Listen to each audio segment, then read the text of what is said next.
Assalamualaikum warahmatullahi wabarakatuh.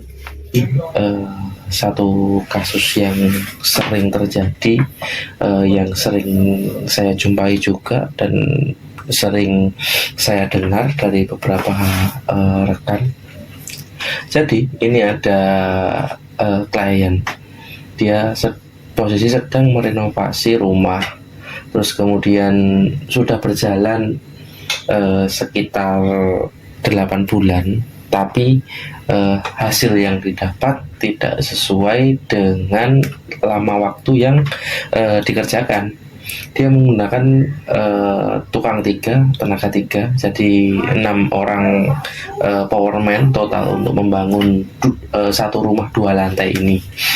Jadi yang akan saya bahas kali ini ada beberapa poin, yaitu mengenai renovasi rumah, terus kemudian yang kedua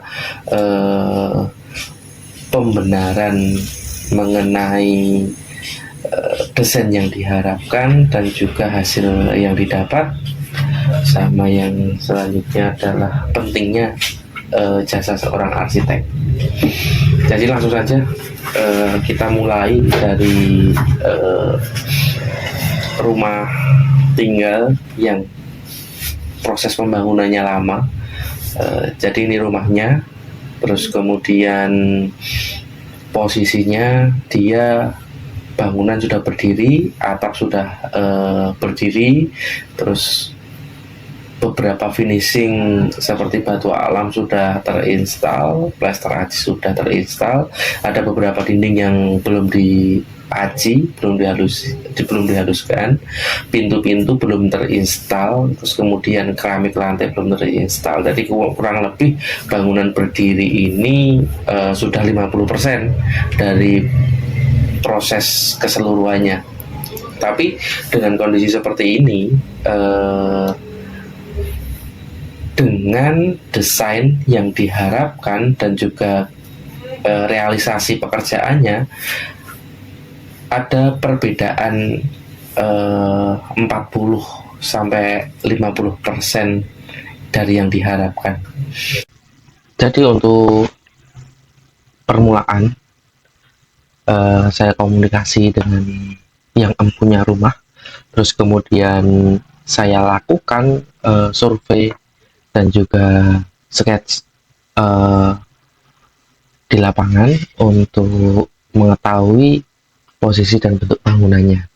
Dan juga saya menganalisa dari segi material, terus kemudian pekerjaan yang dilakukan oleh tukang tersebut itu sesuai dengan standar yang saya miliki atau tidak. Dan si punya rumah sudah memasrahkan 100% ketika ini akan berubah seperti apa, supaya untuk mengejar desain yang diharapkannya. Jadi setelah saya mendapatkan data di lokasi, saya akan mulai beralih ke gambarnya, dan gambar langsung saya buat di SketchUp, jadi semuanya bisa terlihat secara real. Jadi yang diharapkan itu seperti ini. Untuk rumah tinggalnya 2 lantai, ada 2 balkon, terus kemudian tentunya lantai 1 kita bahas lantai 1 dulu. Ini adalah denah yang sudah saya ukur di lapangan, saya plottingkan di SketchUp. Untuk lantai 1 ini di sini ada carport, terus kemudian di sini ada ruang tamu dan juga dapur, di sini ada kamar, terus kemudian yang sangat mengganggu itu adalah kolom yang ada di tengah sini. Di samping kolom ini adalah kamar mandi. Jadi di lantai 1 ini difungsikan untuk ruang tamu, dapur, 1 kamar, terus kemudian carport, teras tentunya ada, dan diharapkan ada kolam di samping dan bawah tangga ini. Tentunya dari segi desain sendiri ini sangat-sangat kurang efisien, karena yang pertama itu adalah penempatan kolom yang sangat-sangat mengganggu aktivitas tangga maupun menimbulkan ruang kosong.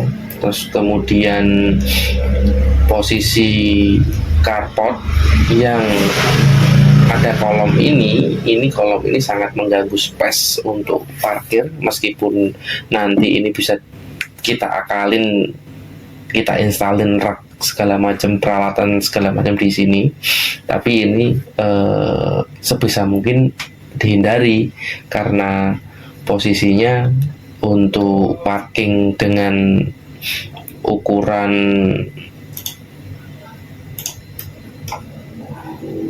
(2,4) agak lumayan mepet gitu. Terus kemudian posisinya pintu utama ini kurang lebih ukuran openingnya lebar 1,2, dan juga yang selanjutnya adalah dinding yang ini adalah kamar mandi dari ruko yang sebelah sini. Jadi sebelum melanjutkan, posisi ini di area sebelah kanan ini atau sebelah kiri di gambar ini adalah ruko kepunyaan si owner. Jadi ruko ini bersebelahan dengan rumah yang saat ini sedang dibangun.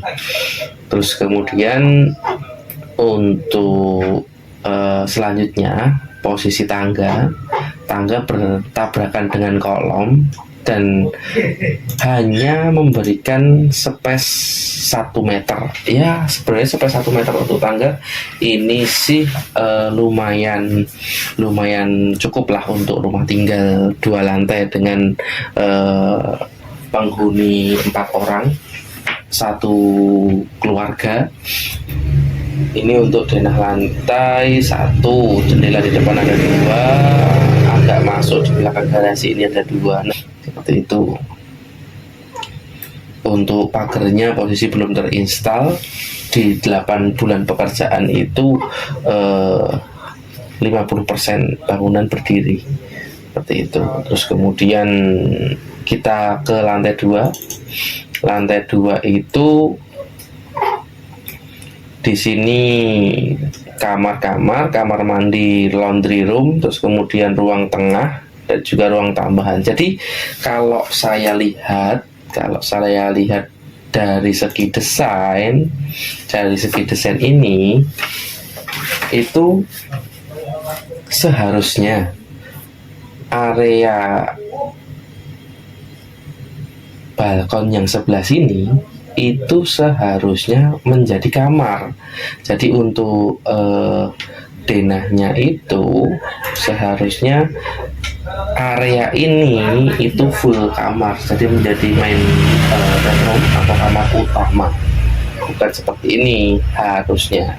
Jadi karena mungkin penerjemahan gambar dari orang yang diberi kepercayaan sama owner ini kurang begitu memahami gambar, jadi hasilnya seperti itu. Nah, maka dari itu sebenarnya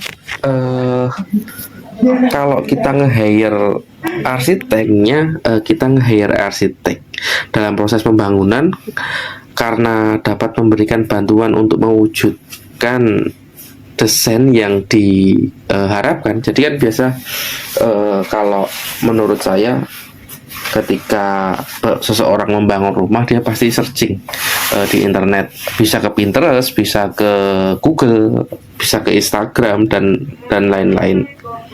Jadi fungsi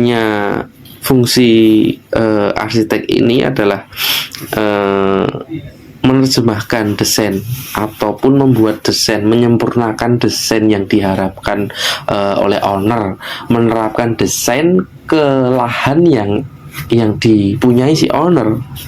Jadi kenapa jasa arsitek ini diperlukan untuk pembangunan, karena si ilmu yang dipunyai si arsitek ini mampu untuk mewujudkan itu,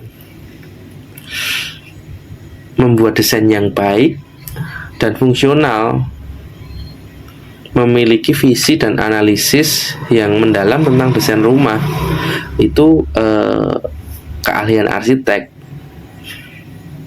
Terus kemudian yang kedua, membantu menghemat waktu dan budget tadi, sama membantu memilih material bangunan dengan anggaran yang cocok, jadi tidak berlebihan, tidak berkurangan.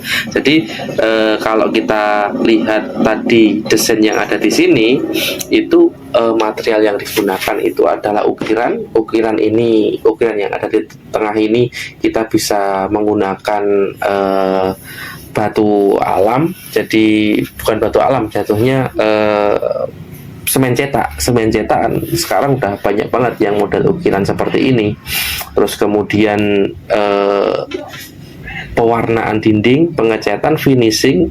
Ini di samping ukiran ini, finishingnya ini adalah granit atau marmer. Ini kanan kiri ini pun juga granit atau marmer.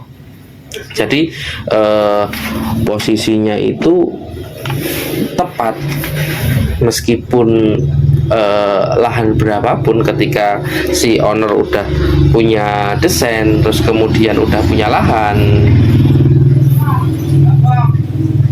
dengan lahan berapapun, ketika si owner udah punya desain, arsitek membantu untuk menerapkan desain tersebut ke lahan yang dimiliki si owner tersebut. Nah, terus kemudian untuk posisi balkon yang sebelah sini juga, terus jendela sudutnya juga, pintu kaca, dan juga untuk pagar yang ada di sini, itu semua bisa diterapkan dengan posisi lahan yang ada di sini. Tapi posisi yang terbangun saat ini, si owner bingung, ini pintu yang sebelah sini jadi apa, karena posisinya balkon udah dari sini. Karena tukangnya kurang begitu tahu untuk membaca gambar, sebenarnya ini harusnya ditambahin menjorok ke sini. Nah, atau di sini. Terus kemudian di sini diinstalin si kacanya. Gitu harusnya.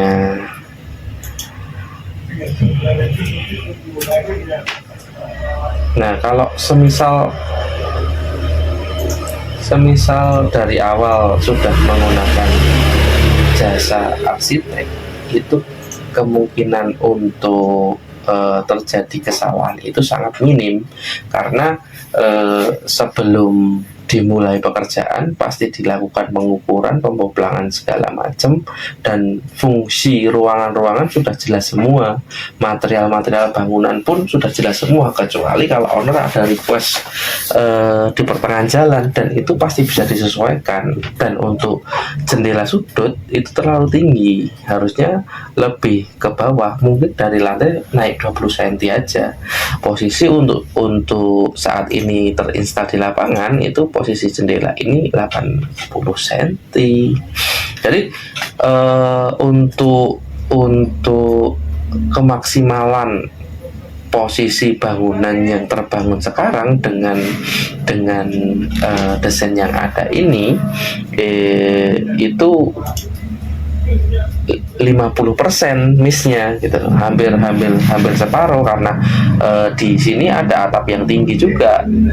Ini sebenarnya atap tinggi ini memberi kesan modern dan juga kemegahan dari bangunan ini. Terus kemudian garis-garis tali air ini memberikan kesan minimalis yang sangat kuat, dan juga modern itu ditunjukkan ke pada posisi railing kaca balkonnya ini. Terus kemudian lampu yang ada di kanan kiri balkon yang lebih menjorok ke dalam itu, dan juga si kaca yang ada di atas karpot atau penutup atap karpot ini. Tapi seperti itu. Dan kesan minimalis ini ditampilkan dengan ditegaskan dengan warna yang hanya abu-abu dan juga putih yang ada di sini untuk fasadnya. Nah, posisi untuk ini, untuk yang terrealisasi sekarang ini itu untuk atapnya kurang lebih seperti ini. Ya, dia model limasan, tapi dia kurang tinggi. Untuk dilihat dari bawah dia nggak kelihatan. Jadi kesannya ini rumah tanpa atap kalau dari bawah.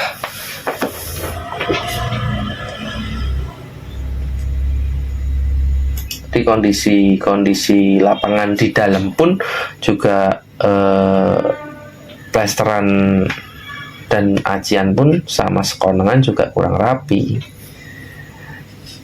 Nah, selain hal yang tadi saya sebutkan mengenai pentingnya jasa arsitek, si arsitek itu juga bisa membantu pengawasan sama kerapian bangunan. Jadi jadi kalau kita lihat dari depan ini, posisi semua masih unfinished, masih sampai acian kecuali yang atas ini. Nah, atas ini harusnya diperuntukkan ukiran, tapi batu alam yang menurut owner tadinya ini dimintanya ditempatkan di pagar ataupun di kolom yang terluar ini, ternyata sudah terinstal di atas.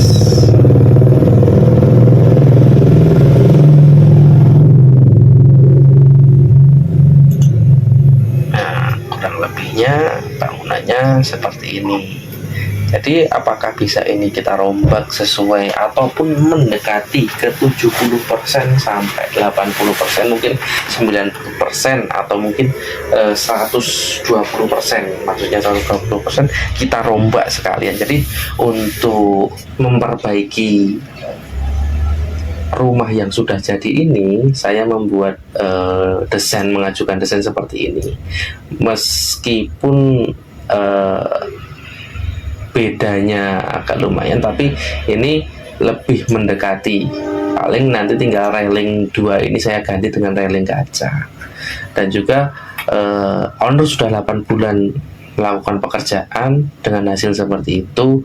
Kemudian dia manggil saya kalau harus saya rubah 100% dan saya miripkan plak-ketiplak dengan si desain awal ini tadi, ya biayanya akan jauh lebih mahal. Jadi apa yang sudah ada saya maksimalkan dan saya baguskan. Ini yang saya ajukan ke owner untuk pelaksanaan besok. Ini masih tahap proses pengajuan. Jadi semisal ini ter-ACC, saya tinggal install posisi balkon yang kedua ini dan memberi beberapa efek cahaya mungkin di malam hari. Saya tunjukkan ke owner apa namanya untuk desainnya, agar tetap memiliki konsep minimalis, memaksimalkan apa yang sudah terinstal di lapangan. Kurang lebih saya buatnya seperti ini. Jadi untuk penggambarannya, saya akan menggambar di SketchUp, kemudian saya finishing dengan Enscape. Untuk mula-mula saya akan tarik garis sesuai dengan hasil ukur atau data di lapangan.